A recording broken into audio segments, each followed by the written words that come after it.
চলার পথে যদি কোনো ভুল হয়ে যায়, কোনো মিস্টেক যদি হয়ে যায়, সেই সময় আল্লাহ রাব্বুল আলামিন বান্দাকে বলছেন ভুল হয়ে গেছে, সমস্যা নাই, তুই আমার দিকে আয়। কুল ইয়া ইবাদিয়াল্লাযীনা আসরাফু আলা আনফুসিহিম লা তাকনাতু মির রাহমাতিল্লাহ ইন্নাল্লাহা ইয়াগফিরুয যুনুবা জামিআ ইন্নাহু হুয়াল গফুরুর রহিম। জোরে বলুন আল্লাহু আকবার। আমাদের গুনাহ বড় না আল্লাহর রহমত বড়? বলেন বলেন বলেন বলেন। আমাদের গুনাহ বেশি না আল্লাহর রহমত বেশি? আল্লাহর রহমতের কাছে কোনো গুনাহ টিকবে না। যদি বান্দা তওবার মতো তওবা করে, যদি বান্দা ইস্তেগফারের মতো ইস্তেগফার করে, চোখের পানি ফেলে ফেলে যদি কান্দে, একটা কথা জেনে রাখবেন, দুনিয়ার সকল কান্না দিয়া মানুষকে খুশি না করতে পারলেও এক ফোঁটা চোখের পানি দিয়ে যদি আল্লাহকে খুশি করা যায়, এক ফোঁটা চোখের পানি 7টা জাহান্নামকে নিভায়া দিয়ে সেই বান্দাকে জান্নাতে নিয়ে যাবে। আমি ভুল করার সঙ্গে সঙ্গে আমি ক্ষমা চেয়ে নেব কার কাছে? আসতে বলবেন না, কার কাছে? সে ভুলটা হবে কি ইচ্ছা করে না অনিচ্ছা করে? বলেন বলেন। ইচ্ছায়, পরিকল্পিত হতে পারে না। ইমানদার পরিকল্পিত কোনো গুনাহ করতে পারে না। কিন্তু 16 বছর শুধু আমরা দেখেছি পরিকল্পিত ষড়যন্ত্র করা হয়েছে, পরিকল্পিত নাটক সাজানো হয়েছে। 6 মাস পর পরই জঙ্গি নাটক দেখেছি আমরা। এই 8 মাস 9 মাস চলে গেল, একটা জঙ্গি নাটক নাই। আছে নাটক? আর কোনো আস্তানা খুঁজে পায় না, কোনো অভিযানে যায় না, কোনো খোঁজ খবর আর এগুলো নাই, কোনো জঙ্গি নাটক নাই। এই নাটক যিনি বানাতেন, এই নাটকের যিনি নাট্যকার, তিনিই তো দেশে নাই, দিল্লি গিয়ে বসে আছে। হ্যাঁ,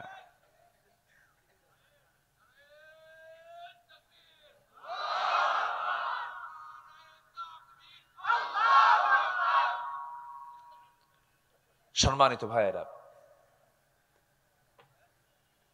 পরিকল্পিতভাবে সাজানো নাটক তারা তৈরি করেছে। আল্লাহর পছন্দের বান্দাগুলোকে তারা পরিকল্পিতভাবে রাষ্ট্রীয়ভাবে হত্যা করেছে তারা।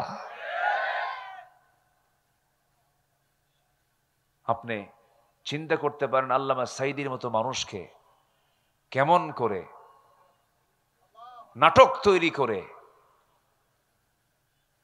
কারাগার থেকে বের করে হসপিটালে নিয়ে ইনজেকশন পুশ করে দুনিয়া থেকে বিদায় করা হয়েছে। এরকম করে একটা দুইটা নয়, ফেরাউন খুন করেছিল 40,000 শিশু, আর এরা 16 বছরে খুন করেছে 60,000 মানুষকে। এগুলো নাটক। এই নাটকের বুদ্ধিদাতা হলো মিস্টার ইবলিস। আসতে কন কেন? এই বুদ্ধি কে দিয়েছিল? ইবলিস বুদ্ধি দিয়েছিল। ইবলিসের বুদ্ধিতে চলার কারণে আর হজম করতে পারে নাই, সব দৌড় মারছে, কেউ নাই। খাইছে বেশি, যে মশা বেহুশ হয়ে খায়, যে মশা, কিছু মশা আছে খুব স্মার্ট মশা, পরে কখন টেরও পাওয়া যায় না। স্মার্ট মানে আপনার চোখে পড়ার আগে ওর মানে চামড়ায় বসাও শুরু, খাওয়াও শুরু, যাওয়াও শেষ। আপনি দেখেনি না, পরে দেখেন যে কি চুলকায় কেন, ফুলে গেল কেন, মানে মশা নাই কিন্তু খায় চলে গেছে। স্মার্ট মশা। আর কিছু মশা আছে হলো মানে এত খাদক, যখন বসছে ঠিক আছে, কিন্তু অমাপা খায়। দেহের যে ওজন তার চাইতে ওজন বেশি হলো মশার। আল্লাহ তাআলা এই জন্য মশার উদাহরণ আজ থেকে 1500 বছর আগে দিয়েছেন। মশার উদাহরণ, মাযা আরাদাল্লাহু বিহাযা মাসালা।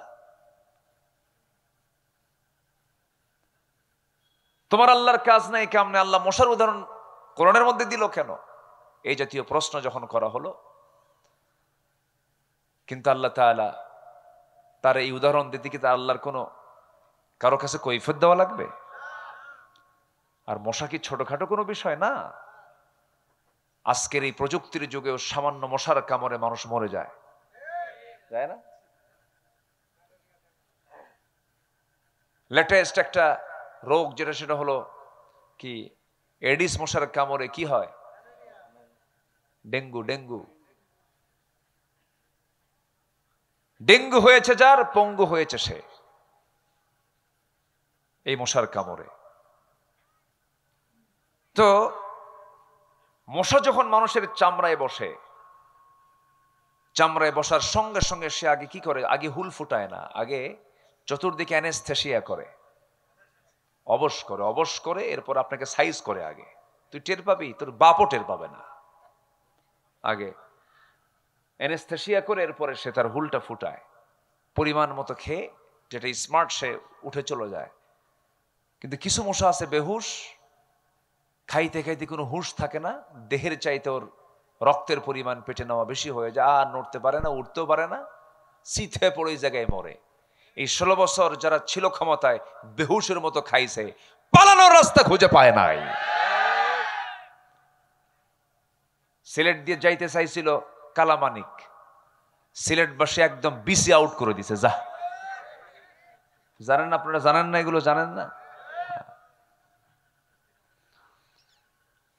আল্লাহ ছাড় দেন, ছেড়ে দেন না। এই জন্য জুলুম করা যাবে না, আমরা জুলুম করব না। জোরে বলি ইনশাআল্লাহ। জুলুম করলে একদম সোজা ডাইরেক্ট তাকে ধরে ফেলেন কে? আল্লাহ ধরে ফেলেন। জুলুমের কাতারে যাওয়া যাবে না, জুলুম করতে পারবো না আমরা। জুলুম, ইমানদার কখনো জুলুম করতে পারে না। ইমানদারের সঙ্গে জুলুম শব্দটা যায় না। ইমানদার জুলুমকে উৎখাত করে সেখানে শান্তি প্রতিষ্ঠা করবে, হককে প্রতিষ্ঠা করবে। ইমানদার কখনো জালিম হতে পারে না, ইমানদার কখনো ফাসেক হতে পারে না, ইমানদার কখনো মুশরিক হতে পারে না। আমার বন্ধুগণ, এই জন্য আমরা কোরআনের সঙ্গে ধারণা দেব, কোরআনকে মানব। জীবনের এক জায়গায় না, সব জায়গায়। বলুন, আসতে বলবেন না, এক জায়গায় না, সব জায়গায়।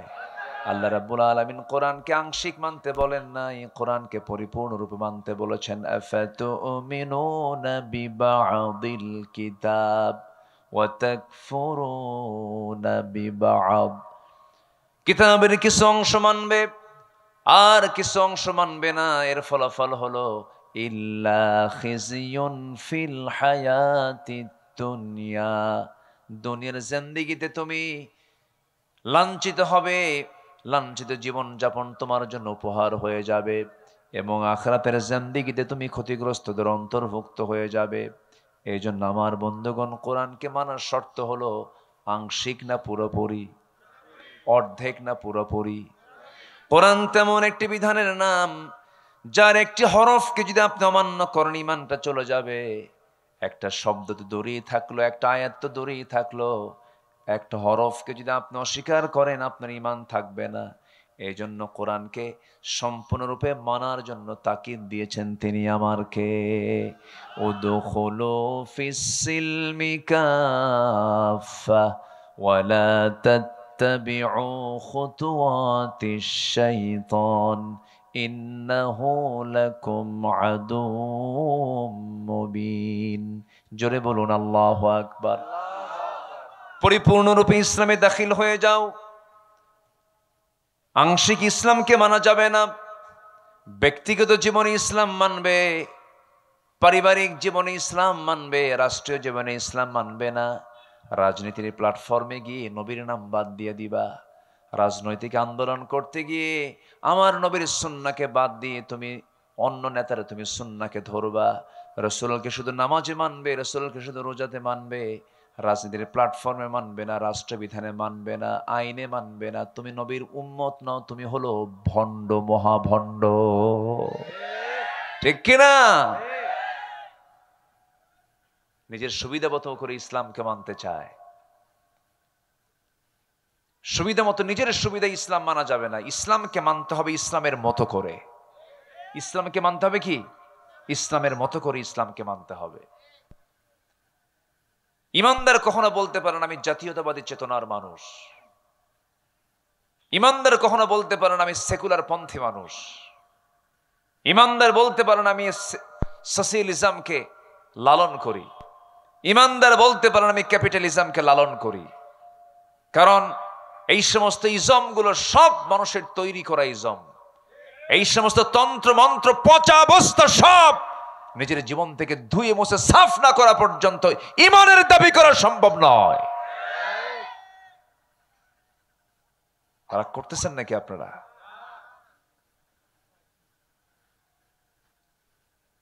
আমার দল ইসলামী মূল্যবোধের দল, এই সমস্ত কথা অনেকেই বলে। আমরা ধর্মীয় মূল্যবোধে বিশ্বাসী। ধর্মীয় মূল্যবোধে বিশ্বাসী তো ইসলামী দল করো না কেন? হ্যাঁ, কি রাগ করতেছেন নাকি আপনারা? রাগ করলেও কি করবো ভাই, আমাকে সত্য কথা বলতে হবে তো। আপনি বলছেন আমি ধর্মীয় মূল্যবোধে বিশ্বাসী। ধর্মীয় মূল্যবোধে যদি আপনি বিশ্বাসী হন, ইসলামী মূল্যবোধে যদি বিশ্বাসী হন, আপনার দলের নাম তো ইসলামী দল হবে না, আপনার দলের নাম হবে ইসলামী দল।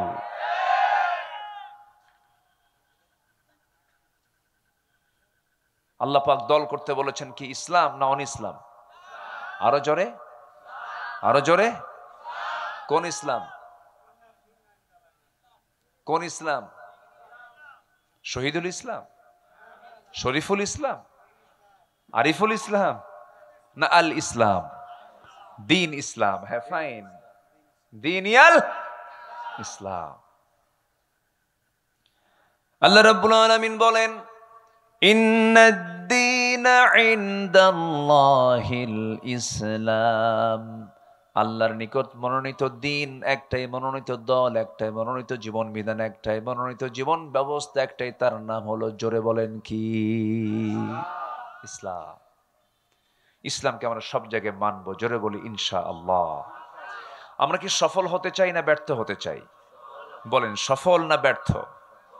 আমরা কেউ কি ফেল করতে চাই? পরীক্ষার হলে যারা অংশগ্রহণ করে, যারা যায়, যারা ছাত্র, যারা শিক্ষার্থী, কেউ কি নিয়ত করে যায় যে আমি ফেল করতে যাচ্ছি? সবার চিন্তা কি? পাশ করা। পাশ করার জন্যই হলে যাচ্ছি, পরীক্ষা দিতে যাচ্ছি। কিন্তু এরপরেও কিছু ফেল করে কিনা বলেন? ফেল করে। লাভ লস তো কিছু হয়, কিন্তু এই যে ছাত্র ফেল করলো, এই ছাত্র ফেল করার পেছনে দায়ীটাকে? ছাত্র নিজে না অন্য কেউ? ভালো করে বলবেন। কোন শিক্ষক কি চায় কোন ছাত্র ফেল করুক? কেউ চায় নাকি?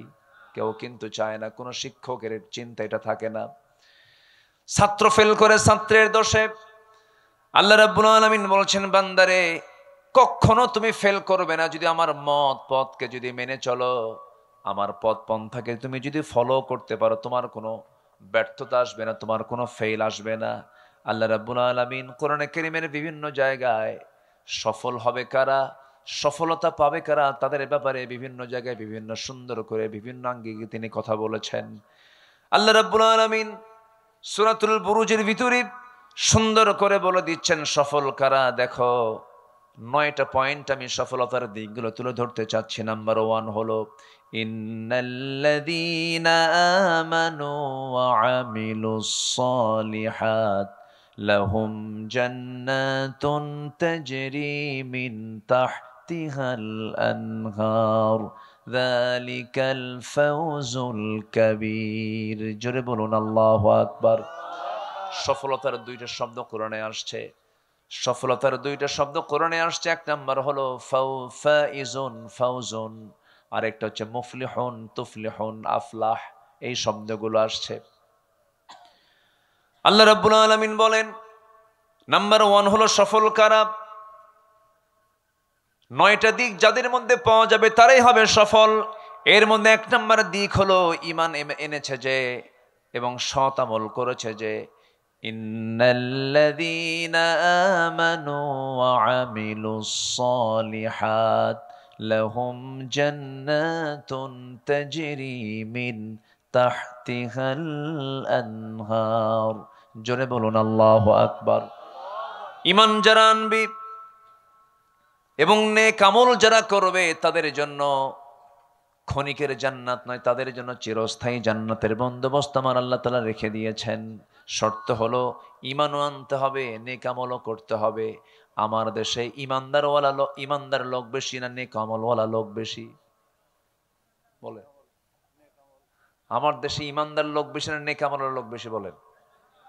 আমলের লোক বেশি না ইমানদারের লোক বেশি? ইমানদার বেশি না আমলওয়ালা বেশি? হ্যাঁ, আমি কিন্তু খুব ক্রিটিক্যাল প্রশ্ন করেছি। আমার দেশে আমলওয়ালা বেশি না ইমানদার বেশি? নামাজ না পড়ো কিন্তু ইমান আছে, এই লোকগুলো ওঠে কেন আমি বুঝলাম না। এই ভাইজান বসেন বসেন বসুন, নড়াচড়া করছেন কেন? এটা কি জনসভা শুধু বলেন তো? এটা কি প্রচলিত ট্র্যাডিশনাল কি? এটা কি জনসভা? না, এটা একটি ইবাদতের জায়গা, বলি আলহামদুলিল্লাহ। এখন এটা কিসের জায়গা হয়ে গেছে বলেন তো? ইবাদতের জায়গা। এই জায়গার কোন শৃঙ্খলা ভঙ্গ যদি আপনার দ্বারা হয়ে যায়, বিশেষ করে কোরআনের মাহফিলে আপনার দ্বারা যদি কোনো শৃঙ্খলা ভঙ্গ যদি হয়ে যায়, ফেরেশতা যদি এটাকে নোট করে ফেলে যে শৃঙ্খলা ভঙ্গ হিসাবে নোট করা হলো, বলেন তো বিচার আছে কিনা? বলেন, হ্যাঁ আছে কিনা? আছে কিনা বিচার বলেন তো? আছে। এই সাবধান, বি কেয়ারফুল। মাহফিলকে সফল করার দায়িত্ব একার না সবার? এটাকে সফল করলে পরে আমাকে খুশি হয়ে পুরস্কার দিবেন কে? আল্লাহ তাআলা। আপনি চলে গেলে তো মাহফিল সফল হবে না। বসেন। তাহলে আমার দেশে আমল ওয়ালা বেশি না ইমানদার বেশি? ইমানদার বেশি। আমল দরকার নাই। বাপ হাজি মানুষ, আমি হাজি সাহেবের ছেলে, আছে কিনা বলেন? আচ্ছা, আমার দাদা মুসলমান, আমার বাপ মুসলমান, আমিও মুসলমান, আল্লাহ মানে জান্নাত না দিয়ে যাবে কোথায়? এই সমস্ত পুঁজি নিয়ে জান্নাতে যাওয়া যাবে না। জান্নাতে যাওয়ার পুঁজি এগুলো না। জান্নাতে যাওয়ার পুঁজিগুলো কি কি? আল্লাহ রাব্বুল আলামিন কোরআনে কারীমের ভিতরে বিভিন্ন জায়গায় ক্লিয়ার করে বলে দিয়েছেন, জান্নাত পাওয়ার জন্য বংশের পরিচয় দিয়ে জান্নাত পাওয়া যাবে না। বংশের পরিচয় দিয়ে যদি জান্নাত পাওয়া যেত, আবু লাহাব বহু আগে জান্নাত পেয়ে যেত। বংশের পরিচয় দিয়ে যদি জান্নাত পাওয়া যেত, আবু জেহেলও জান্নাত পেয়ে যেত। কারণ নবীর বংশের নাম কুরাইশ, আবু জেহেলের বংশের নামও কুরাইশ। বাবার পরিচয় দিয়ে যদি ছেলে জান্নাত পেয়ে যেত, অবশ্যই নূহ আলাইহিস সালাতু ওয়াস সালামের ছেলে কেনান সে জান্নাত পেয়ে যেত। আবার সন্তানের পরিচয় দিয়ে যদি বাবা জান্নাত পেয়ে যেত, অবশ্যই আজর জান্নাত পেয়ে যেত। ইব্রাহিম আলাইহিস সালাতু ওয়াস সালাম বাবা আজর জান্নাত পেয়ে যেত। বাবার পরিচয় দিয়ে ছেলে জান্নাত পাবে না, ছেলের পরিচয় দিয়ে বাবা জান্নাত পাবে না, বংশের পরিচয় দিয়ে কেউ জান্নাত পাবে না।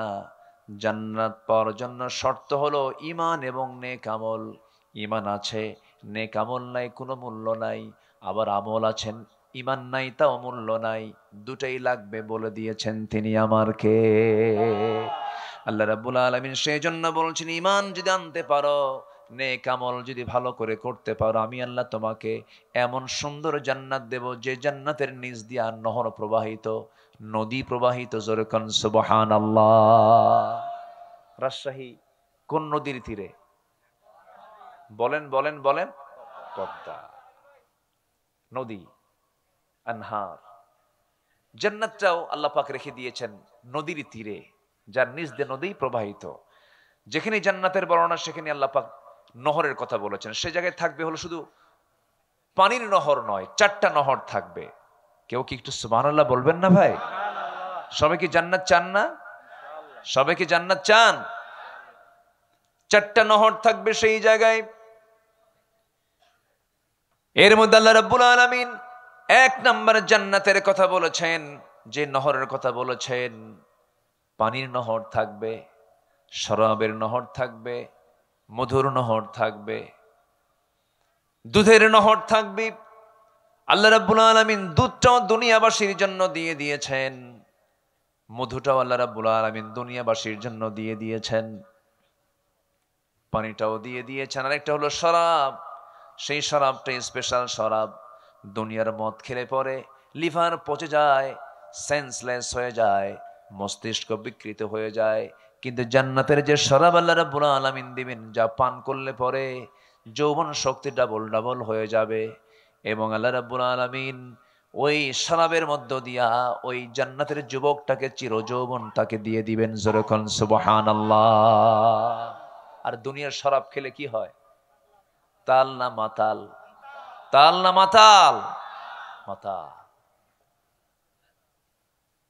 মদ খায় রাত ৩টার দিকে দরজার কাছে এসে বলে, বউকে ডাক দিচ্ছে, বউ তো টের পাইছে, এত জোরে ডাকে, খাইছে তো কিছু অবশ্যই।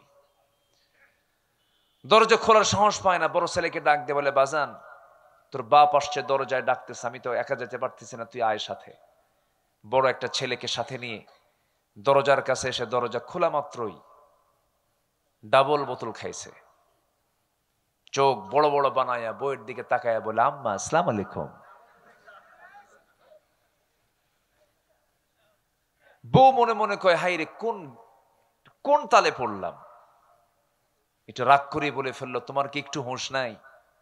পাশে একটা যুবক ছেলে পাশে দাঁড়ায় আছে, তুমি তার সামনে আমার মা বলে ডাকো? ছেলের দিকে এখন উল্টা তাকায়া বলে, দুলাভাই আসসালামু আলাইকুম।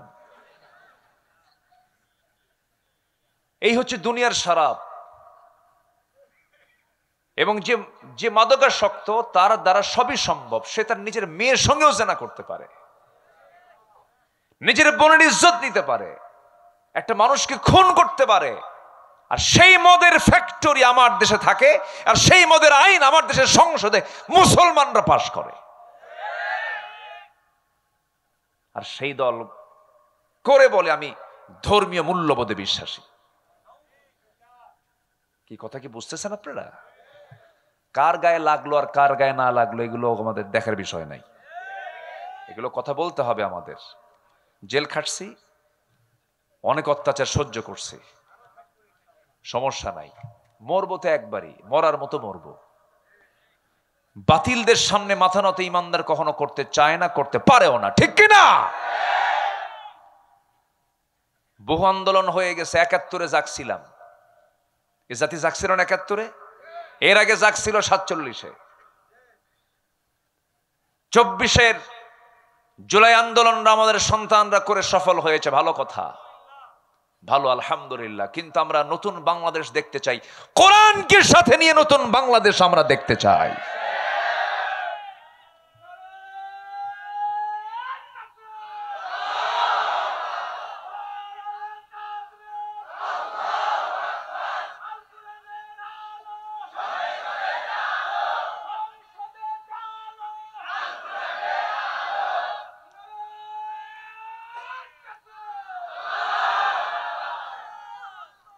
আমার দেশের নেতৃত্ব আজ পর্যন্ত ৫৪ বছরে যারাই ছিল, তারা এক একটা বড় বড় চিটার, ঠিক কিনা? ধোঁকাবাজ। নির্বাচন আসলেই বলতো, আমি আল্লাহাস কুতকুতানি সুলকানি খাউজানি। নির্বাচন আসলেই বলতো, আমি একজন ধর্মীয় মূল্যবোধে বিশ্বাসী। নির্বাচন আসলেই বলতো, আগামী নির্বাচনে যদি আমরা আপনাদের জনসমর্থন পাই তাহলে মদিনার সনদে দেশ চালাবো। দেখছেন কত বড় মিথ্যুক চাবাবাজ। অনিসলামী দলের নেত্রী কয় মদিনার সনদে দেশ চালাবো। মদিনার সনদে দেশ চালায় নাই, মোদির সনদে দেশ চালিয়েছে ওরা।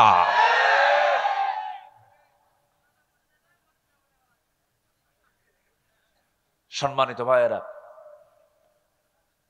আমরা চাঁদাবাজদের দৃশ্য আর বাংলার জমিনে দেখতে চাই না।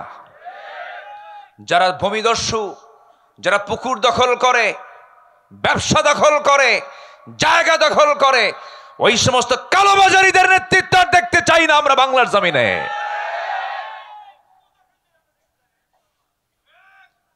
আমরা সজাগ থাকলে, আমি জেগে উঠলে দেশ বিজয় অবশ্যই হবে। জোরে বলি ইনশাআল্লাহ। আমি নিজেই এক একটা বাংলাদেশ, আমি নিজেই এক বাংলাদেশ, ঠিক কিনা?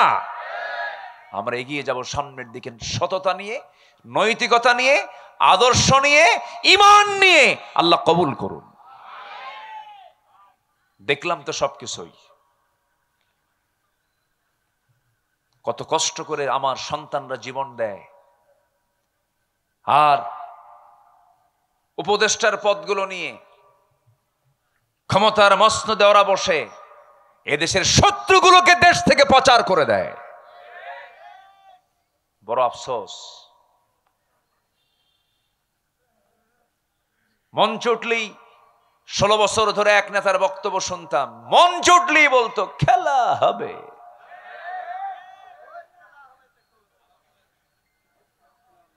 শোনেন নাই? মানুষ এত নিচু হয় কেমনে? সম্মানিত ভাইয়েরা, সম্মানিত বন্ধুগণ, অহংকারকে চূর্ণ করে দেন তিনি কে? অহংকার বান্দার দ্বারা হতে পারে। কিভাবে বলে? এই দেশ আমার বাপ স্বাধীন করছে, বলে নাই? বলছে কিনা বলেন? বলে যে কোটা আন্দোলন করলো ছাত্ররা, বললো যে না আমাদের মেধার যাচাই হওয়া দরকার। জবাবে বলল রাজাকারের নাতিপুতিরা চাকরি পাবে। এগুলো কি বিনয়ের কথা না অহংকারের কথা? হ্যাঁ, আপনার দৃষ্টিতে বাপ অপরাধী হতে পারে, সন্তানকে কি সেই অপরাধের দায় করা যায়? ব্যক্তির অপরাধ ব্যক্তিকে চাপিয়ে দিতে হবে, ব্যক্তির অপরাধকে আর অন্য কারো উপরে চাপিয়ে দেওয়া যাবে। সম্মানিত ভাইয়েরা, সফল হওয়ার জন্য কিচ্ছু লাগবে না। সফল হওয়ার জন্য 1 নাম্বার লাগবে হলো ঈমান। কি লাগবে বলেন? আরো জোরে বলেন, কি লাগবে? সাইয়েদনা ওমর ফারুক ছিলেন শাসক, কিন্তু সাথে লাগাতে হবে ঈমানদার শাসক। ঠিক কি না? কি শাসক বলেন? ঈমানদার শাসক। আমার দেশে অনেক পরিবর্তন হয়ে যেত, অনেক আগেই হয়ে যেত যদি আমরা একটা শাসক শুধু না বসায় যদি ঈমানদার শাসক বসাতাম। কি শাসক বসাতাম বলেন? ঈমানদার। ঈমানদার শাসক কাকে বলে? সাইয়েদনা ওমর ফারুকের দিকে তাকান, ঈমানদার শাসক কাকে বলে? সাইয়েদনা আবু বকর রাদিয়াল্লাহু আনহুর দিকে তাকান, ঈমানদার শাসক কাকে বলে? সাইয়েদনা ওসমান জিন্নুরাইনের দিকে তাকান। ঈমানদার শাসক কাকে বলে? সাইয়েদনা আলীর দিকে তাকান। কি তাদের শাসন কার্য ছিল, কি তাদের সুন্দর করে খেলাফত পরিচালনা ছিল। তারা এই শাসনটাকে বিশাল জবাবদিহিতা মনে করে আখিরাতে জবাব দিতে হবে এই বিষয়ে খুব স্পর্শকাতর মনে করে তারা এই দায়িত্বগুলো পালন করেছেন। সাইয়েদনা ওমর ফারুক রাদিয়াল্লাহু আনহু একদিন আবেগ আপ্লুত হয়ে বলছেন, ও আমার ভাইয়েরা, ফোরাতের তীরে যদি একটা কুকুর অনাহারে মারা যায়, ইরাকের রাস্তা খারাপের কারণে গর্তের মধ্যে যদি উটের পা পড়ে, যদি উটের পা ভেঙে যায়, উটের পা কেন ভাঙলো, কুকুর কেন অনাহারে মারা গেল, কিয়ামতের দিন এই উট নিয়ে, এই কুকুর নিয়ে এটার জবাব দিতে হবে আমার আল্লাহর আদালতে। কি তাদের চিন্তা ছিল! প্রথম খলিফা সাইয়েদনা আবু বকর সিদ্দিক রাদিয়াল্লাহু তাআলা আনহু যখন খেলাফতের দায়িত্ব পেলেন, ইন্তেকাল করেছেন মুহাম্মদ সাল্লাল্লাহু আলাইহি ওয়াসাল্লাম। তিনি যখন দুনিয়া থেকে বিদায় নেবেন, জামাতে নামাজ পড়তে পারছেন না। জামাতে নামাজ পড়ার জন্য যে শক্তি দরকার, সেই শক্তিটুকু আমার নবীর দেহে ছিল না। আজান শুনেছেন, বেলাল আজান দিয়েছেন, তিনি ওঠার চেষ্টা করছেন, মাথা চক্কর মেরে পড়ে যেতে লাগলেন। আমাদের আম্মা জান আয়েশা সিদ্দিক রাদিয়াল্লাহু তাআলা আনহা তাকে ধরে ফেললেন, বলছেন, ইয়া রাসূলুল্লাহ, আপনার মনে হয় জামাতে নামাজ পড়তে পারবেন না, গায়ে কোনো শক্তি নাই। নবীজি বলছেন, আয়েশা রে, বিষক্রিয়া শুরু হয়ে গেছে আমার দেহের ভিতরে। ইহুদিরা আমার খাদ্যের মধ্যে যে বিষ ঢুকিয়ে দিয়েছিল, তার বিষক্রিয়া আমার দেহে এখন শুরু হয়ে গেছে, প্রচন্ড কষ্ট হচ্ছে আয়েশা, আমি মনে হয় বাঁচবো না। আজান তো দিল আমার বেলাল, নামাজের ওয়াক্ত চলে এসেছে, আমার মুসল্লায় কে দাঁড়াবে? আয়েশা, তুমি আমার পক্ষ থেকে জানিয়ে দাও, আমার মুসল্লায় আমার দায়িত্ব পালন করার জন্য আমি কাউকে মনোনয়ন দিলাম না, আমার আবু বকর যেন আমার দায়িত্ব পালন করে নেয়, মানে পরবর্তী খেলাফতের দায়িত্ব আমার আবু বকরই পালন করবে। নামাজের নেতৃত্ব দিবে যে, দেশের নেতৃত্ব দিবে সে। তাহলে শাসক হবে নামাজেরও ইমাম, রাষ্ট্রেরও। আমার দেশে কি দুই ডিপার্টমেন্ট, দুই ডিপার্টমেন্ট না, ব্যক্তি হবে একজন, আর জায়গা দুইটা, নামাজ এবং রাষ্ট্র। ইমাম এবং রাষ্ট্র, রাষ্ট্র এবং ইমাম কি ব্যক্তি কয়জন হবে? একজন। কাজ কয়টা? দুইটা। নামাজের দায়িত্ব যিনি পালন করবেন, রাষ্ট্রের দায়িত্ব তিনি পালন করবেন। আমার নবী তাই শিখিয়ে গেছেন। মদিনার তিনি ইমাম ছিলেন, আবার রাষ্ট্রেরও তিনি নেতা ছিলেন, আবার তিনি চিফ জাস্টিস ছিলেন। তিনি বিচার কার্য ফায়সালা করতেন। এক ব্যক্তি বিচারক, এক ব্যক্তি ইমাম, আর একই ব্যক্তি হলেন কি? শাসক। আবু বকর সিদ্দিক রাদিয়াল্লাহু তাআলা আনহু যখন শুনতে পেলেন নবীজি তাকে ইঙ্গিত করেছেন, নবীর মুসাল্লায় তিনি দাঁড়িয়ে গেলেন, নামাজ শুরু করবেন। আকামত শেষ হয়ে গেছে, যখন তেলাওয়াতের সুরটা যখন চেঞ্জ হয়ে গেছে, নতুন ইমাম দাঁড়ায় গেছে, সাহাবায়ে কেরামদের মধ্যে কান্নার রোল পড়ে গেল। কান্নায় ভেঙ্গে পড়ছেন সাহাবায়ে কেরাম। আহারে, সারা জীবন নামাজ পড়েছে যার পেছনে, আজকে তাকে পাচ্ছি না। সব হাওমাও করে কাঁদতেছেন। রাসূল বলছেন, আয়েশা আমাকে একটু ধরো তো, আমাকে জানালার কাছে নিয়ে যাও। জানালার কাছে নিয়ে যাওয়া হলো। আমার নবীজি জানালার কাছে চলে গেলেন, তাকে ধরে রাখলেন। আম্মা জান আয়েশা সিদ্দিকা রাদিয়াল্লাহু তাআলা আনহা নামাজের দৃশ্যগুলো দেখতেছিলেন, কেমন করে আমার সাহাবীরা রুকু করে, সেজদা করে। সাহাবায়ে কেরামদের কান্নার আওয়াজ শুনে নবীজিও কান্নায় ভেঙে পড়লেন। চোখের কোনা বেয়ে বেয়ে টপ টপ করে পানি পড়া শুরু হলো, দুই গাল ভিজে গেল। আমার নবীজিকে আম্মা জান আয়েশা সান্ত্বনা দিয়ে বলছেন, ইয়া রাসূলুল্লাহ আপনি কাঁদেন কেন? কান্নার তো কোনো কারণ নেই। আপনার সাহাবীরা আল্লাহর হক আদায় করছেন, নামাজ আদায় করছেন, তারা জামাতে জামাতে, আপনি কেন কান্নাকাটি করছেন? রাসূল বলছেন, আয়েশা মানুষ দুটার সময় বেশি কান্না করে, একটা হলো চরম দুঃখের সময়, আর একটা হলো চরম আনন্দের সময়। আল্লাহর কসম করে বলছে, আয়েশা রে, এখন এই মুহূর্তে আমার যে তুমি চোখে পানি দেখতেছো, আমার যে কান্না দেখছো, এটা আমার দুঃখের নয়, এটা আমার চরম আনন্দের চোখের পানি বের হচ্ছে। তুমি কি জানো আয়েশা, এই নামাজ কায়েমের সংগ্রাম করতে গিয়া তায়েফের ময়দানে আমাকে কাফেররা মারতে মারতে দাগ করে ফেলেছিল, রক্তাক্ত করে ফেলেছিল।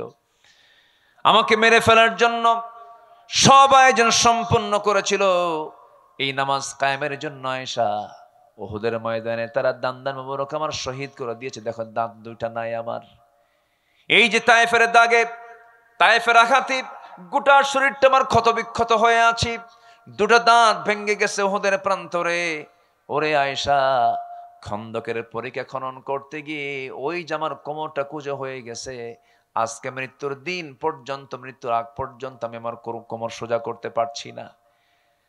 যেই নামাজ কায়েমের জন্য আমার কোমর চলে গেল, আমার দাঁত চলে গেল, দেশ ছাড়তে হলো, গালিগালা শুনতে হলো, ক্ষত বিক্ষত হতে হলো। আমার চাচা আমির হামজাকে মেরে তারা কলিজা পর্যন্ত বের করে চিবায় চিবা প্রতিশোধ নিতে পারলো। সেই নামাজ আজকে রাষ্ট্রীয় পর্যায়ে কায়েম হয়ে গেছে। আয়েশা, এটা আমার দুঃখের হাসি, দুঃখের কান্না নয়, এটা আমার আনন্দের কান্না। জোরে কোন সুবহানাল্লাহ। আমার বন্ধুগণ, আমার নবীর ইন্তেকাল হয়ে গেল, বহু লম্বা কথা। ইন্তেকাল হয়ে যাওয়ার পর খিলাফতের দায়িত্ব গ্রহণ করলেন হচ্ছেন সাইয়েদনা আবু বকর সিদ্দিক রাদিয়াল্লাহু তাআলা আনহু।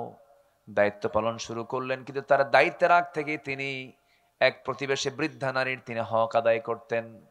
তার স্বামী ছিল না, তার কোনো ছেলে সন্তান মেয়ে সন্তান কেউ ছিল না, নিঃসন্তান একজন মহিলা ছিলেন, বয়স্ক নারী ছিলেন।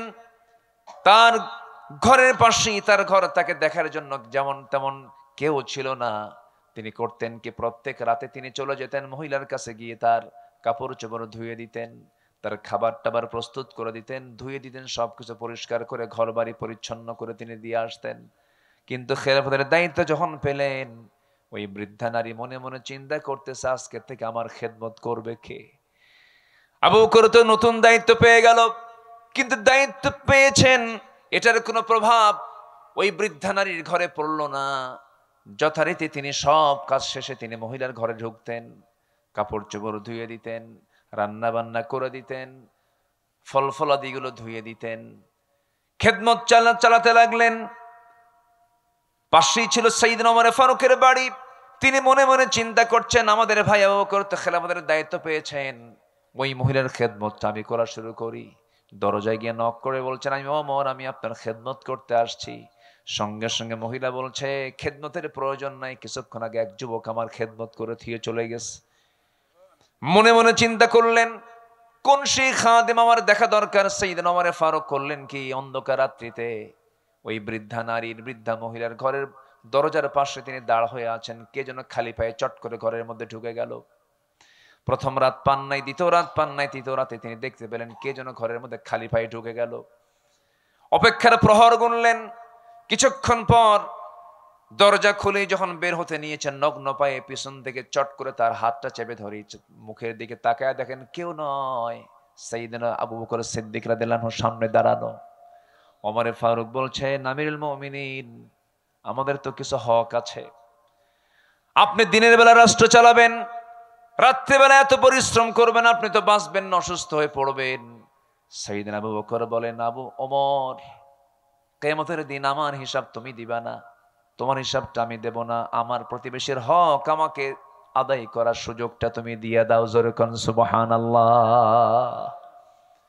প্রত্যেক রাত্রিতে তিনি খালি পায়ে বের হতেন জনগণকে দেখার জন্য। প্রত্যেক রাত্রিতে খালি পায়ে বের হতেন। ওমর ফারুক একদিন তাকে দেখে ফেলেন, তিনি খালি পায়ে নগ্ন পায়ে হাঁটতেছেন। প্রশ্ন করছেন, সাইয়েদনা আবু বকর, খালি পায়ে হাঁটেন কেন?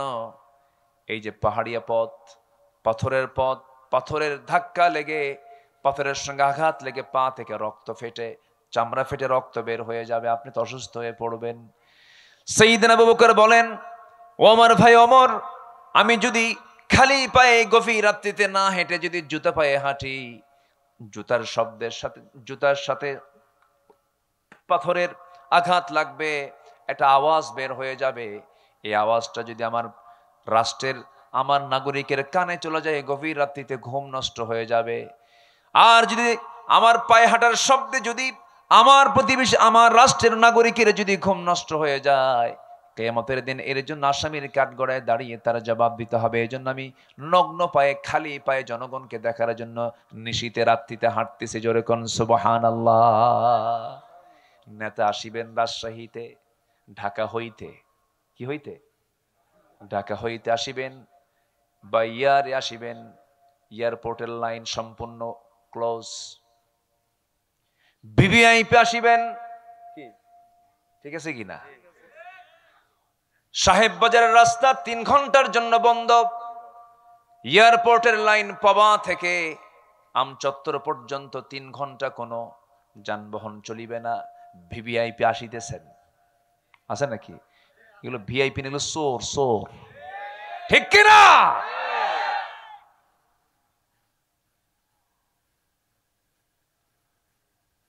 সাইয়েদনা আবু বকর সিদ্দিক রাদিয়াল্লাহু তাআলা আনহু, নাগরিকের ঘুমের যেন ব্যাঘাত না হয়, জুতার সাথে পাথরের একটা ধাক্কা লাগবে, আওয়াজটা নাগরিকের কানে চলে যাবে, ঘুম নষ্ট হবে, এই জন্য তিনি খালি পায়ে হাঁটতেন। জোরে কোন সুবহানাল্লাহ। কি চেতনা তাদের মধ্যে কাজ করত! আমার বন্ধুগণ, কথার তো কোনো শেষ নাই। 2 বছর খেলাফতের দায়িত্ব পালন করেন। কয় বছর বলেন? 2 বছর। ইন্তেকাল করলেন। ওমর ফারুক রাদিয়াল্লাহু তাআলা আনহু খেলাফতের দায়িত্ব গ্রহণ করলেন। এখন তো এই মহিলার খেদমত করার জন্য কেউ নাই, তিনি ইন্তেকাল করেছেন। যেই দিন তিনি দায়িত্ব পেয়েছেন, সেই ওমর ফারুক সেই রাত্রিতে মহিলার ঘরে চলে গেছেন, দরজায় নক করেছেন। মহিলা জানে না প্রথম খলিফা ইন্তেকাল করেছেন। দরজায় নক করার সঙ্গে সঙ্গে দরজা খুলে গেছে। প্রয়োজনীয় সমস্ত খেদমত গুলো সম্পূর্ণ করলেন। সবকিছু ধুয়ে টুয়ে ক্লিয়ার করে তিনি ঘর থেকে বের হয়ে আসলেন। বুড়ি মহিলা খেজুর খেতে বসেছেন, পরিষ্কার করে দিয়ে তার সামনে খেজুরগুলো রেখে আসছেন ওমর ফারুক রাদিয়াল্লাহু তাআলা আনহু। সেই খেজুর থেকে একটা খেজুর মুখের মধ্যে নিয়ে তিনি খেতে নিয়েছেন, হঠাৎ করে কামড় দিয়েছেন, দাঁতের নিচে খেজুরের বিচিটা আটকে গেছে। সঙ্গে সঙ্গে বুড়ি মহিলা বলে ফেলতেছেন, ইন্না লিল্লাহ। ইন্না লিল্লাহ বলার কারণ হলো, উনি মনে মনে সিদ্ধান্ত নিয়েছেন, বুঝতে নিশ্চিত হয়েছেন, নিঃসন্দেহে আমার আগের খাদেম আবু বকর নাই, সে দুনিয়া থেকে বিদায় নিয়েছে। কারণ আমার আবু বকর যদি আজকে খেদমত করতে আসতো, আমার আবু বকর খেজুর শুধু ধুয়ে দিত না, খেজুরের বিচিটা শুদ্ধ খেজুর থেকে বের করে আমার জন্য খাওয়ার সুবিধা করে দিত। জোরে কোন সুবহানাল্লাহ। আমার বন্ধুগণ, এই জন্য শাসক দরকার। কি ইমানহীন না ইমানদার? বেনামাজি না নামাজি? খেয়ানতকারী না আমানতদার? মিথ্যাবাদী না সত্যবাদী? ওয়াদা রক্ষাকারী না ওয়াদা ভঙ্গকারী? মনে থাকবে কথাগুলো? মনে থাকবে? সবার কি মনে থাকবে? আমরা তো মানুষও ভালো না, আমার এই দেশের মানুষ তো আমার ভালো না। ভালো মানুষ আপনার কাছে আসলে তখন আপনি ঠেলে দিয়ে বলেন, আপনি এখানে আসছেন কেন? এখানে কি ভালো মানুষের ভাত আছে? আমরা এই দেশের মানুষও ভালো না, তো আমাদেরও সমস্যা আছে, আছে না নাই বলেন? ফাইল নড়ে না, ঘুষ দেয় কে? কে দেয়? জনগণ। জনগণ দেয় না? জনগণ দেয়। স্যার ফাইলটা তাড়াতাড়ি পার করে দেন। আপনার ফাইল তো 99 নম্বরে, কে 99 নম্বরে থাকুক, ওটাকে 1 নম্বরে আনতে হবে। কত দিতে হবে স্যার বলেন? আছে না নাই? আছে। ঘুষ খাওয়া তো দোষ, তবে ঘুষ দেওয়ার মধ্যে কোনো দোষ নাই। আসতে কয়, আছে না নাই? সুদ খাওয়া তো দোষ, তবে সুদ দিতে কোনো দোষ নাই। হ্যাঁ, আছে না নাই? আচ্ছা, সুদ খাওয়াও দোষ, সুদ দেওয়াও দোষ। সুদ খাইলি কেন? এটারও বিচার হবে। সুদ দিলে কেন? এটারও বিচার হবে। বিচার করবেন কে? চলে যাচ্ছেন নাকি আপনারা? সবাই থাকবেন তো? জোরে বলি ইনশাআল্লাহ। সুদের কথা বলতেছি তো আবার রাগ করতেছেন কিনা জানি না। এই সময় দয়া করে উঠবেন না, যদি ওঠেন ভাববো ওটাই সুদ খায়।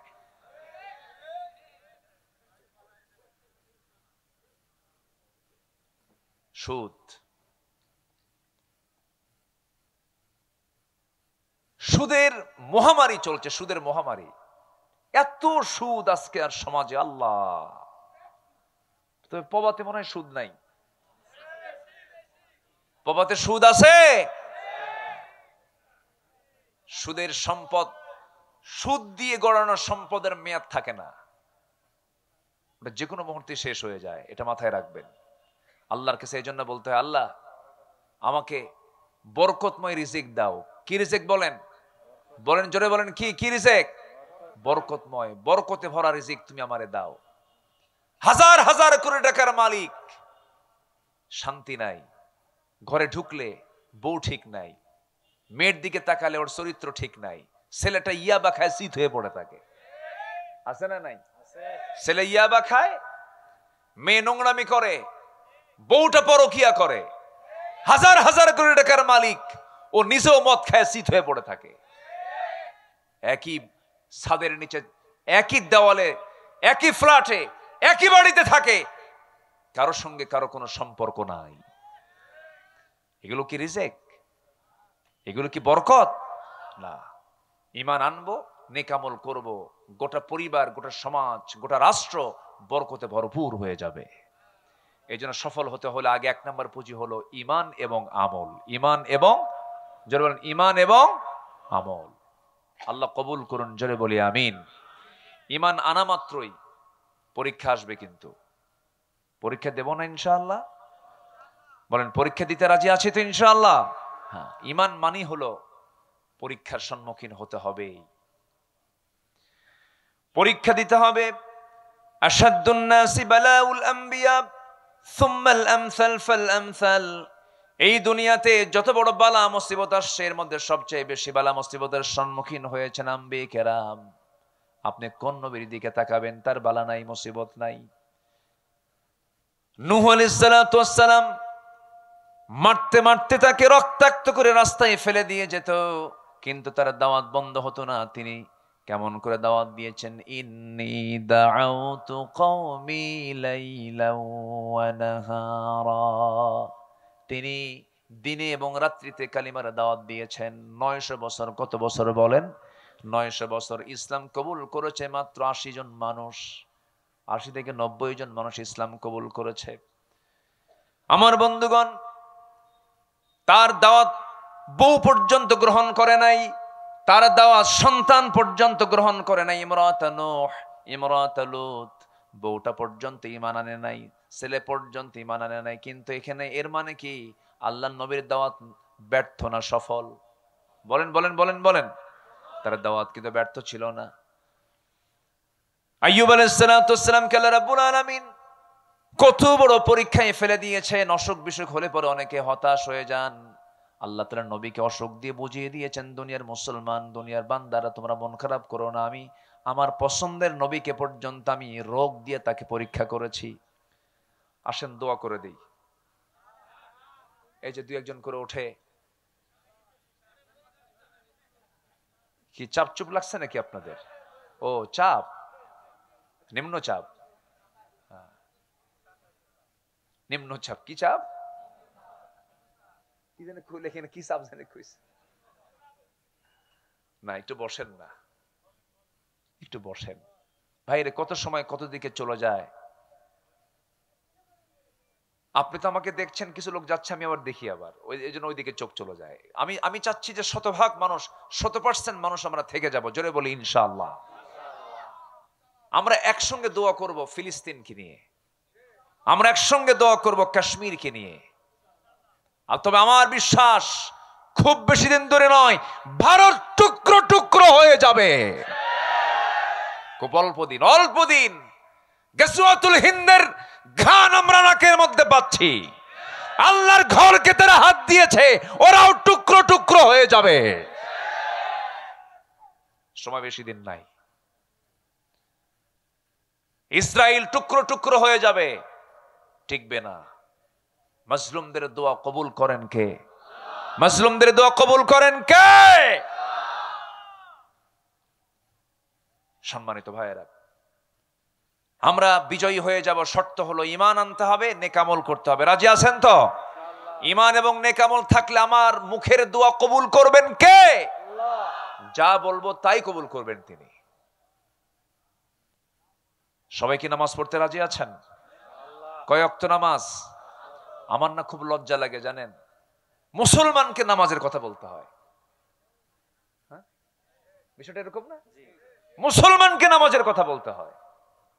মুসলমানকে কেন বলতে হবে নামাজের কথা? এর কারণ হচ্ছে সবচাইতে বড় ব্যর্থতা হলো রাষ্ট্রের ব্যর্থতা, রাষ্ট্রের ব্যর্থতা, রাষ্ট্রের ব্যর্থতা।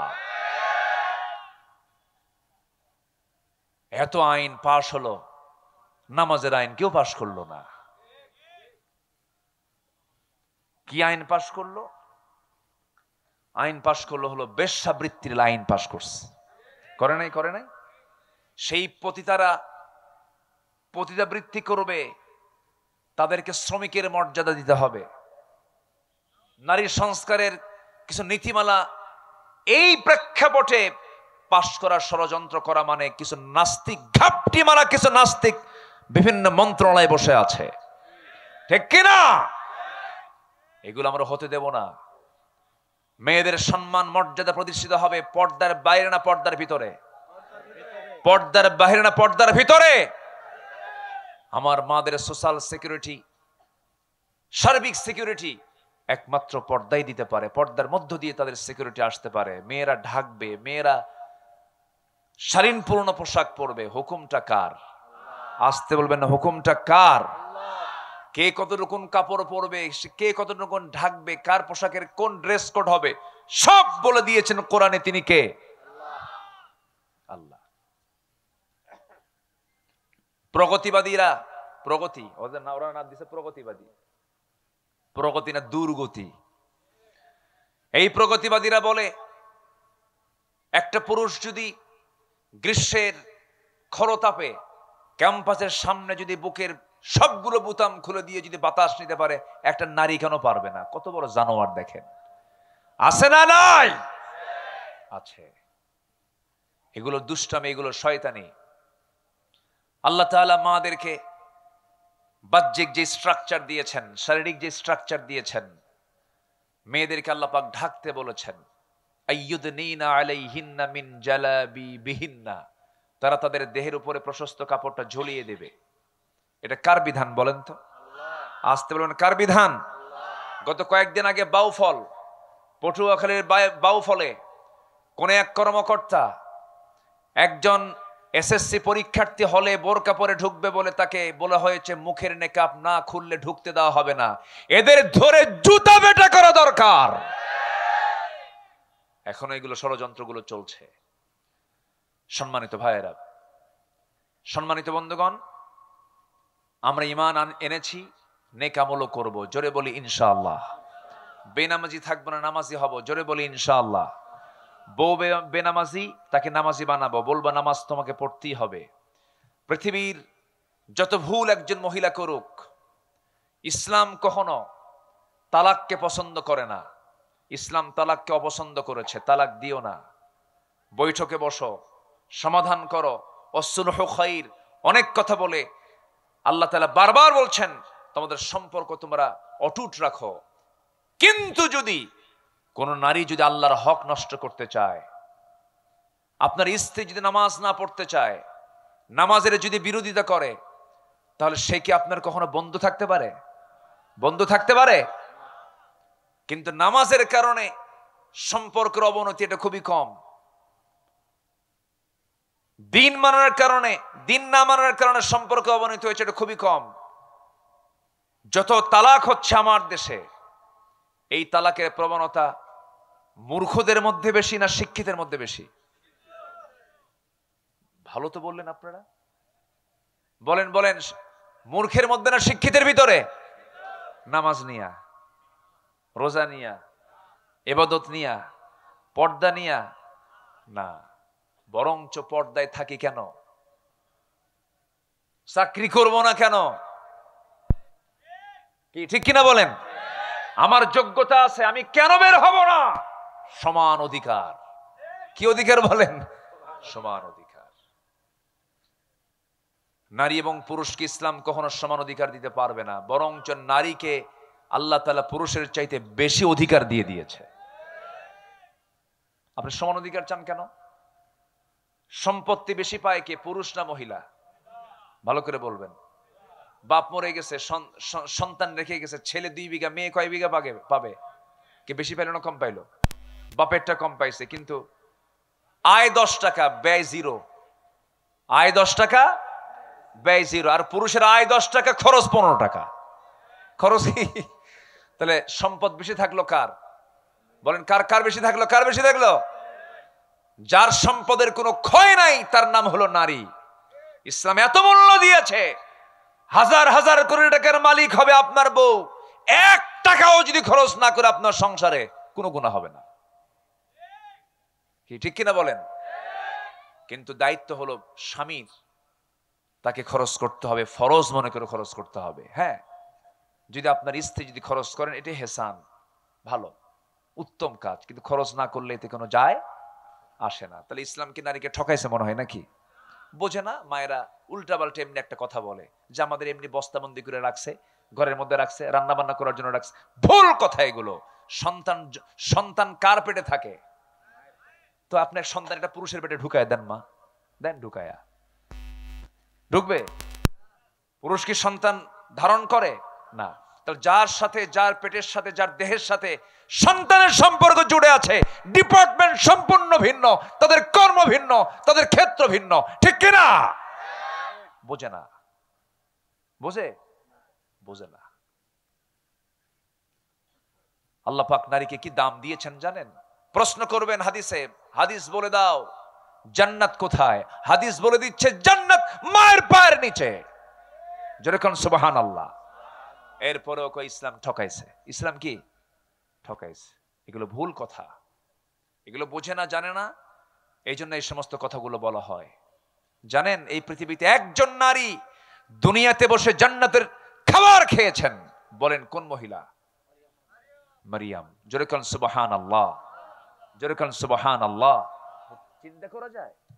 জান্নাতের খাবার দুনিয়াতে বসে খাইয়েছেন আল্লাহ পাক একটা নারীকে। জান্নাতের খাবার খাইয়ে দিলেন কেন? জাকারিয়া আলাইহিস সালাতু ওয়াস সালাম তার খেদমতের দায়িত্বে ছিলেন। এই বাইতুল মুকাদ্দাসের পাশে একটা ঘর ছিল, সেই ঘরে তাকে রাখা হলো। তিনি যখন খাবার দিয়ে আসতেন, তালা খুলতেন, খাবার দিয়ে আসতেন, তালা মেরে আবার চলে আসতেন।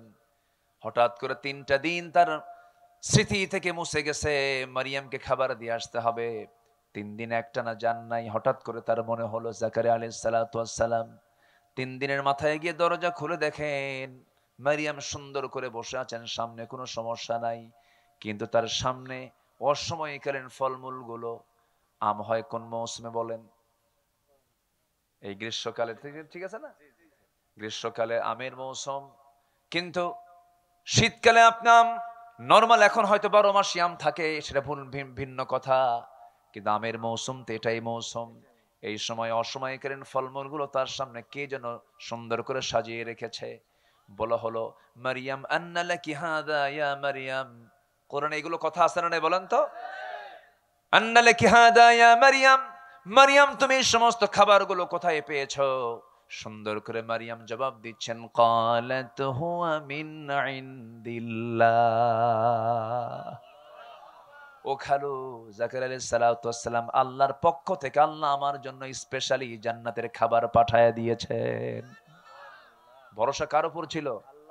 আপনিও ভরসা করেন মা, আল্লাহ আপনার রিজিক দিয়ে দিবেন। বলে যে পুরুষ চাকরি করবে, আমিও চাকরি করব। হ্যাঁ, চাকরি করেন, পুরুষের সাথে না, মেয়েদের মহলে চাকরি করেন। কি ঠিক কিনা বলেন? চাকরি করেন, পর্দা ছাড়া না, পর্দা সহ, পর্দা সহ চাকরি করেন, পর্দায় থেকে চাকরি করেন, কোনো সমস্যা নাই, কোনো প্রবলেম নেই। কিন্তু পর্দা নাই যেখানে চাকরি করা যাবে না সেখানে, এটা হচ্ছে সবচেয়ে বড় বিষয়। ইসলাম আপনাকে এত সংকীর্ণ করে রাখে না, অবশ্যই আপনার দায়িত্ব আছে। আপনি একজন পর্দাশীলা মহিলা, আপনার অপারেশন লাগবে, পেট অপারেশন করতে হবে, কি পুরুষ ডাক্তার ভালো হয় না মহিলা ডাক্তার ভালো হয়? ডাক্তার হবে মেয়েরা, সমস্যা কোথায়? কোনো প্রবলেম নেই। ইঞ্জিনিয়ারিং ফার্ম তৈরি হবে, সেখানে শুধু মহিলারা থাকবে, সেখানে সমস্যা নাই। প্রাইমারি স্কুল টোটাল মেয়েদের হাতে তুলে দেওয়া উচিত। প্রাইমারি স্কুল মেয়েরা দেখবে, কোনো সমস্যা নাই। সব পরিচালনা মেয়েরা করবে, কোনো ডিপার্টমেন্ট, কোনো সমস্যা নাই। কিন্তু চাকরি আগে না পর্দা আগে? আমার দেশে কোনটা আগে বলেন? আমার দেশে কোনটা আগে? চাকরি আগে, পর্দা দরকার নাই। আরো খোলো, আরো খোলো, যত খোলে তত সাহসী, তত কি সাহসী। কম কথা, সাহসী মহিলা, সাহসী নারী, সাহসী অভিনেত্রী সব খুলে ফেলে। যেরকম নাউজুবিল্লাহ। মেয়েরা খুললে মর্যাদা পাবে না ঢাকলে মর্যাদা পাবে? ঢাকলে মর্যাদা পাবে। যত দামি দামি সম্পদগুলো সব আল্লাহ পাক, যত দামি দামি জিনিস মুক্তা কার পেটে থাকে? বলেন বলেন বলেন বলেন। ঝিনুকের পেটে। ঝিনুক থাকে কোথায়? সাগরের তলে থাকে। মুক্তা ঝিনুকের পেটে, ঝিনুক থাকে সাগরের তলে। আল্লাহ পাক পর্দার মধ্যে রেখে দিয়েছেন। দামি দামি ফলমূলগুলো আল্লাহ পাক পর্দার মধ্যে রেখে দিয়েছেন। চাঁপাইনবাবগঞ্জ, রাজশাহীর ওই যে মোড়ের আম চত্বর, ওটা কি আম? ওটা কিসের বলেন না? ওটা মরা আম, বুঝতেই পারতেছে ওটা কি? ফজলি আমের। আচ্ছা, যাই হোক, আমি একটা আম পছন্দ করি, নাম হলো ন্যাংরা। কি আম? ন্যাংরা। আজ থেকে আরো 21 বছর আগে চাঁপাইনবাবগঞ্জের একদম কনসার্ট এরিয়াতে, শাহবাজপুর এলাকা মনে হয় এটা হতে পারে, সোনা মসজিদের আশপাশে হবে কোথাও। ওই বেচারের প্রায় 150 বিঘার মতো তার আম বাগান। তো বললাম, চাচা আপনার বাগানে কি কি জাতের আম আছে? উনি 120-25টা আমের নাম কইল। রাজভোগ, রানীভোগ, গোপাল ভোগ, এরকম বহু নাম টাম বলল। এখন তারও নাম আরো কিছু আসছে। আম রংপুরের মিঠাপুকুরের দিকে এক আম হয় হাড়ি ভাঙ্গা, সামনে আরেকটা নাম দেবে মাজা ভাঙ্গা। আচ্ছা, যাই হোক, তো বললাম যে চাচা আমার তো একটা আম পছন্দ খুব, কিন্তু আমের নামটা ভালো হয় নাই কেন? কি নাম? ন্যাংরা। তো আমি বললাম, আচ্ছা ন্যাংরার নামটা আসলো কেমন, এটার তফসিরটা বলেন। তো বলতেছে, মনে হয় ন্যাংরা কোনো লোক এই গাছটা লাগাইছিল, বুঝলেন? তো এই আম আল্লাহ পাক কি পর্দায় রেখেছেন না পর্দা ছাড়া রেখেছেন? যদি কোনো আম বিক্রেতা, রাজশাহীর কোন আম বিক্রেতা সাহেব বাজার সেই মার্কেটের সামনে, নিউ মার্কেটের সামনে যদি আম বিক্রি করতে নিয়ে বসে, ভাবে যে আম যখন বেচতেই বসেছি জনগণ কষ্ট না পাক, একটা কাজ আগায় দেই, আম সিলে বিক্রি করব। পাবলিক আসবে না মাসি আসবে? সেটা কোন মাসি? দেখছেন কি কয়? যে মাসি জায়গায় অজায়গায় পড়ে ওই মাসি আসবে, মৌমাছি আসবে না। মৌমাছি বোঝে এটা ঠিক না, এটা পর্দা নাই। আল্লাহু আকবার বলেন। মৌমাছি কি অজায়গায় বসে না জায়গায় বসে? বলেন বলেন বলেন। কারণ মৌমাছি সংগ্রহ করে আমার আপনার ঔষধ। আল্লাহু আকবার বলেন। অ্যান্টিবায়োটিক ঔষধ। কি ঔষধ? অ্যান্টিবায়োটিক। আপনার ঘা হয়েছে, কেটে গেছে, ফেটে গেছে, মধু লাগায় দেন, ঠিক হয়ে যাবে। মধু, এই মধুর ডিপার্টমেন্ট আল্লাহ পাক ছেড়ে দিয়েছেন মানুষের হাতে না মৌমাছির হাতে? মানুষের হাতে কেন দেন নাই বলেন? চোর।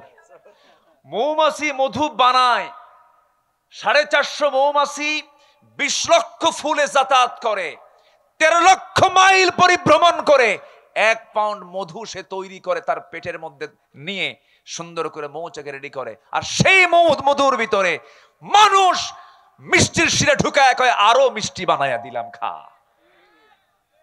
কত বড় হারামি মানুষ! কি কথা কি বুঝতেছেন? এই জন্য আল্লাহ বলতেছে যে মধু আমি তোদের দিলাম না, যা মৌমাছিকে দিলাম, ওর ডিপার্টমেন্ট। ওয়াত আনিত্তাখিদি মিনাল জিবালি বুয়ুতা ওয়া আওহা রাব্বুকা ইলান নাহলি আনিত্তাখিদি মিনাল জিবালি বুয়ুতা। কি বলে, গাছের ডালে বাসা বাঁধো, তারপরে কি বাসার প্রাসাদের নিচ দিয়ে বাসা বাঁধো। মৌচাকের মৌমাছির যে মৌচাক, কিয়ামত পর্যন্ত কোন আর্কিটেক্ট ইঞ্জিনিয়ার একটা মৌচাক বানাতে পারবেন। আল্লাহু আকবার বলেন। সব ডিপার্টমেন্ট দিয়েছেন, মৌমাছির হাতে ছেড়ে দিয়েছেন। ফার্মাসিউটিক্যাল ফ্যাক্টরি দিয়ে দিয়েছেন, জাহতু ফিহি শিফাউল লিন্নাস। এবং এই ফ্যাক্টরি, এই মধু তৈরি করার জন্য মৌমাছির পেটকে বাছাই করেছেন কে? মৌমাছির পেটকে বাছাই করেছেন কে? ইয়াখরুজু মিন বুতুনিহা শারাবুন মুখতালিফুন আলওয়ানুহা। কি হয়? ইয়াখরুজু, বের হয়, মিন বুতুনিহা, তার পেট থেকে, শারাবুন, কি শারাব, পানীয়, ড্রিঙ্কস, আলওয়ানুহা মুখতালিফুন আলম, বিভিন্ন রং বেরঙের। মধুর রং কি একরকম হয়? ভিন্ন রং বেরঙের। এক একটা ফুলের মধু এক একটা রঙের হয়, এক একটা ফুলের মধু এক একটা রং আল্লাহ পাক করে দিয়েছেন। যেরকম সুবহানাল্লাহ। এই মধুগুলো সংগ্রহ করার সময়, রসগুলো সংগ্রহ করার সময় মৌমাছিগুলো মুখে নিয়ে আসে না, পেটের মধ্যে নিয়ে আসে। পেটের মধ্যে আলাদা স্টমাক আছে, মানুষের স্টমাক একটা, আর আল্লাহ পাক মধুর স্টমাক দিয়েছেন পেটের মধ্যে দুইটা। একটা তার পেটের স্টমাক, খাওয়ার স্টমাক, আর একটা হচ্ছে হানি স্টমাক, মধু রাখার এক্সট্রা স্টমাক। আল্লাহু আকবার বলেন। সেই মৌমাছি কি সাহেব বাজারের মোড়ে ওই আমের উপরে কি সেই মৌমাছি বসে? না, সাধারণ মাছি বসে। কি বসে? মাছি বসে। কিন্তু মাছি বসলে কোনো ক্ষতি হবে না যদি পর্দায় থাকে। আর যদি পর্দা খুলে ফেলে, শুধু একটা মাছি ঢুকবে, তোর 14 গুষে ডায়রিয়া হয়ে মরবে, ঠিক কিনা? অতএব যে মহিলার গায়ে পর্দা নাই, ওটা ডায়রিয়া। ওটা কি বলেন? রোগী বাঁচা অসম্ভব, শেষ হয়ে যাবে, অসুখ বিসুখ সৃষ্টি হবে। জেনা আছে যেখানে, নতুন নতুন রোগ আছে সেখানে। এই যে করোনা আসছিল, এগুলো সব জেনার ফসল। কিসের ফসল বলেন? গনোরিয়া, সিফিলিস, এইচআইভি, এরপরে যত বড় বড় জটিল রোগগুলো আছে, সমস্ত রোগের মূল কারণ হলো অবাধ যৌনাচার, অবাধ যৌনাচার, পর্দাহীনতা। এই জন্য মা বোনদের পর্দায় থাকার দরকার আছে না নাই? আসতে বলবেন না, আছে না নাই? পর্দা আগে পুরুষের দরকার না মহিলার দরকার? ও, আপনার দরকার নাই। দেখছেন কত সস্তা আমল করতে চায়, দেখেন। আল্লাহ পাক পর্দার হুকুম দিয়েছেন আগে নারীকে না পুরুষকে? এই তো এখন লাইনে আসছেন, পুরুষকে পর্দা করতে হবে। এখনকার সমাজের সবচেয়ে বড় পর্দা হলো, আর নারী দেখার জন্য বাইরে যাওয়া লাগে না। দেখবেন বিভিন্ন জায়গায় 4-5টা ছেলে এক জায়গায় গ্রুপিং করে বসে, ওই যে মোরাকাবা মুশাহাদায় মোবাইল নিয়ে বসে, মোরাকাবা মুশাহাদা। কি কথা কি বুঝতেছেন? ওই যে বসে আছে, ঘন্টার পর ঘন্টা পার করতেছে, 1 ঘন্টা 2 ঘন্টা 3 ঘন্টা চলে যায়, কুটকুট করে হাসে, আবার স্ক্রিনের দিকে তাকায়, শুধু নখ দিয়ে টানে, দেখার পরে দেখতে থাকে, সময় চলে গেল, আধা ঘন্টা গেল, 1 ঘন্টা গেল, 2 ঘন্টা চলে গেল। এই যে আজকে ডিভাইসটা বের করে দিয়েছে ফেসবুক, কি মুসলমানদের না ইহুদির? বলেন কার? ইহুদির। আপনি এটাকে নিয়ন্ত্রণ করতে না পারলে আপনার ইমানটাও হেরে যাবে। ইমান নষ্ট করার জন্য তো এগুলো নিয়ে আসা হয়েছে। এর যতটুকু উপকার আছে তার চেয়ে ক্ষতির পরিমাণ কম না বেশি? এর থেকে যেটা কল্যাণ সেটা আপনি গ্রহণ করবেন। অতিরঞ্জিত পর্দার খেলাফ হয়ে যায় এমন কিছু আপনার জন্য করা যাবে না। ইমানকে যদি মজবুত রাখতে চান, নেক আমল করতে হবে। পর্দা হচ্ছে শ্রেষ্ঠ নেক আমল। সেই নেক আমলটা করবো আমরা, জোরে বলি ইনশাআল্লাহ। আল্লাহ রাব্বুল আলামিন সুন্দর করে বলছেন সূরা বুরুজের আমি 11 নম্বর আয়াতের তেলাওয়াত দিয়ে শুরু করেছিলাম। 9টা কাজ করলে পরে আমরা সফল হব। 1 নম্বর কাজ চলতেছিল। নাম্বার 1 হলো ঈমান যারা আনবে, নেক আমল যারা করবে তারা ফাউজুন কাবীর, তারা মহাসফল হয়ে যাবে। আমরা ঈমান আনবো, নেক আমল করব, 5 ওয়াক্ত নামাজ পড়ব। কারা কারা একটু হাত তুলে দেখান তো দেখি। জোরে বলি ইয়া আল্লাহ, আর জোরে বলি ইয়া আল্লাহ। আমাদেরকে 5 ওয়াক্ত সালাত আদায় করার তৌফিক তুমি আল্লাহ দিয়া দাও। জোরে বলি আমিন, আরো জোরে আমিন। হাত নামান। নাম্বার 2 হলো নফসের শুদ্ধতা লাগবে। কিসের বলেন তো? নফসটা কোথায়? নফস কোথায়? অনেকে কয় মাথায়, সারছে কাম। এখন এই তো আবার প্যাঁচ লেগে যাচ্ছে না? মানে উনি এখন কোন নিয়তে যে বললেন জানি না, আমি একটু বলে দিচ্ছি। কিছু মানে আলোচকদের মধ্যে কিছু বিভ্রান্তি। এটা আত্তাকওয়া হা হুনা, আত্তাকওয়া হা হুনা আল্লাযী ইউওয়াসওয়িসু ফি, বলেন বলেন বলেন বলেন, সুদুরিন নাস, আল্লাযী ইউওয়াসওয়িসু ফি সুদুরিন নাস। ওয়াসওয়াসা দেয় শয়তান হলো কোথায়? ফি সুদুরিন নাস, মানুষের বক্ষে। কুলুবিন নাস বলেননি। কলবের দরজা হলো সদর। কলবের দরজা কি? সদর। এই সদরে এসে ধাক্কা দেয়, কলবের ভিতরে শয়তান কখনো ঢুকতে পারে না। আল্লাহু আকবার বলেন। ইয়াসআলুনাকা আনির রূহ কুলির রূহু মিন আমরি রাব্বি। অতএব নফস এই জায়গায়, আত্তাকওয়া হা হুনা, তাকওয়াটা এই জায়গা থেকে আমার সৃষ্টি করতে হবে। এটা যার ঠিক থাকবে তার সব ঠিক থাকবে। যেরকম সুবহানাল্লাহ। আল্লাহ রাব্বুল আলামিন বলেন, সফল হতে চাও, নাম্বার 2 হলো 1 নাম্বার ঈমান আনবে, নেক আমল করবে। নাম্বার 2 হলো পরিশুদ্ধিতা নিয়ে আসবে, তাজকিয়াতুন নফস নিয়ে আসতে হবে, নফসের শুদ্ধতা নিয়ে আসতে হবে। ক্বাদ আফলাহা মান তাযাক্কা ওয়া যাকারা ইসমা রাব্বিহি ফাসাল্লা বাল তু'থিরুনাল হায়াতাদ দুনিয়া ওয়াল আখিরাতু খায়রুন ওয়া আবকা إن هذا لفي الصحف الأولى صحف إبراهيم وموسى। জোরে বলুন আল্লাহু আকবার। সফল হওয়ার জন্য 9টা আমল। কয়টা আমল বলেন? 9টা আমল। নাম্বার 1 হলো ঈমান, নেক আমল। নাম্বার 2 হলো পরিশুদ্ধিতা, তাজকিয়াতুন নফস, নফসের শুদ্ধতা দরকার।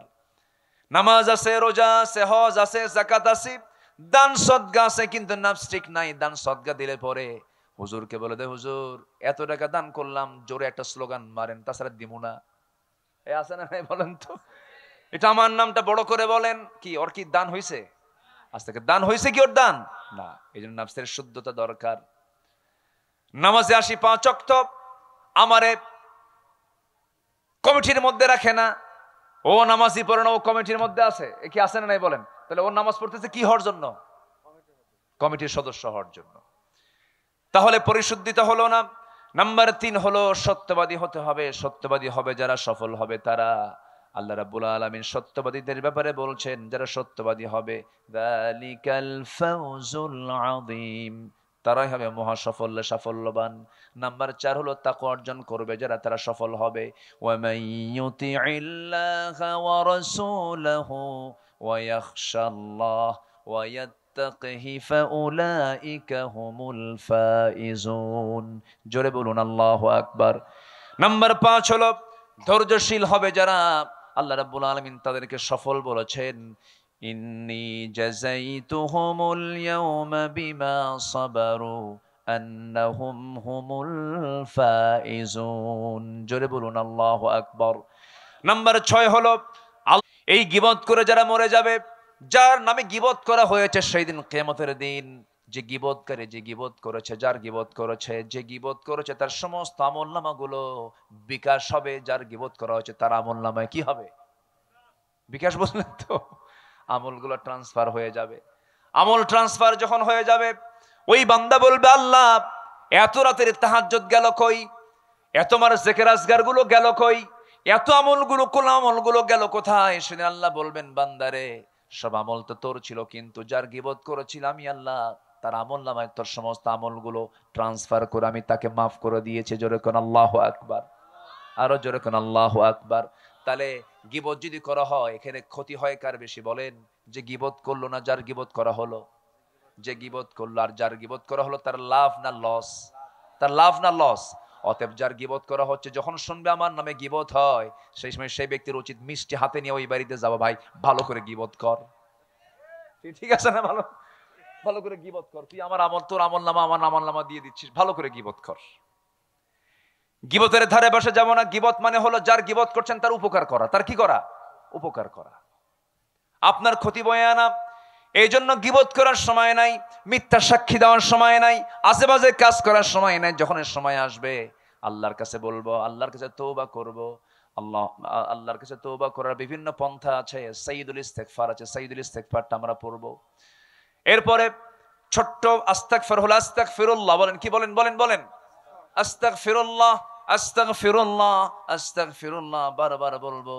আমার নবী গোটা দিনে 100 বারেরও বেশি বার তিনি তওবা করেছেন, আস্তাগফার পড়েছেন। আমার বন্ধুগণ, তওবা করলে আল্লাহ খুশি হয়ে যান। আল্লাহ রাব্বুল আলামিন বলেন, তুবু ইলাল্লাহি জামিআন আইয়ুহাল মুমিনুনা লাআল্লাকুম তুফলিহুন। জোরে বলুন আল্লাহু আকবার।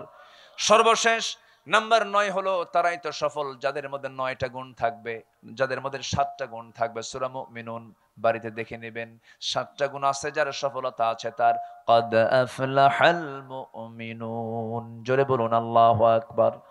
ওই সমস্ত মুমিনরা সফল কাম যারা নামাজটাকে সুন্দর করে আদায় করে, আজে বাজে কথা মুখ থেকে বের করে না, বেহুদা কোনো কথা বের করে না। আনিল লাগবি মুরিদুন ওয়াল্লাযীনা হুম লিয-যাকাতি ফাঈলুন। যাকাত যারা ঠিকমতো আদায় করে।